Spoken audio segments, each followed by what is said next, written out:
हाँ hello uncle, sorry बाबा जी, आप लोग ही अभी शादी करके आए हो क्या? हाँ अभी शादी की हमने। कौन हो आप लोग? ये कौन है आपकी? ये मेरे पापा बीवी है। अच्छा, ये तुम्हारे पापा हैं? हाँ तो दोनों बाप बेटी ही शादी की है? हाँ बाप बेटी है। हाँ हाँ। अच्छा, ये मेरी बेटी है, ये कौन है?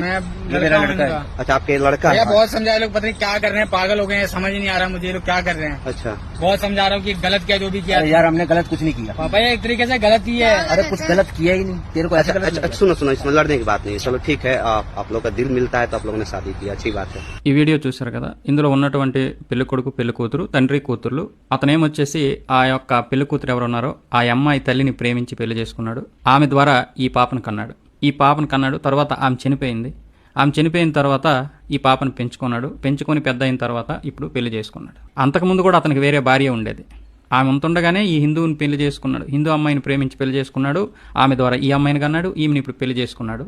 అతనికి ఒక కొడుకు కూడా ఉన్నాడు.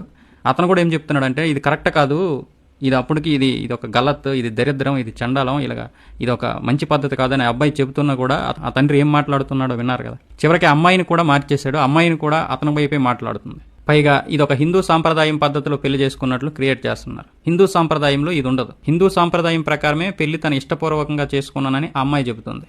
ఇవి ఏమి కట్టుబాట్లు, ఇలాంటి కట్టుబాట్లను మనం ఎంకరేజ్ చేయకూడదు ఎవరైనా సరే. ఒకసారి ఆలోచించండి, మన పెద్దవాళ్ళు మనకి ఏం బోధిస్తున్నారు. మన పెద్దవాళ్ళు ఏం చేస్తే పిల్లలు అవే చేస్తారు. పెద్దవాళ్ళు ఏం చెప్తే పిల్లలు అదే చేస్తారు. ఇది పరిస్థితి మన దేశంలో.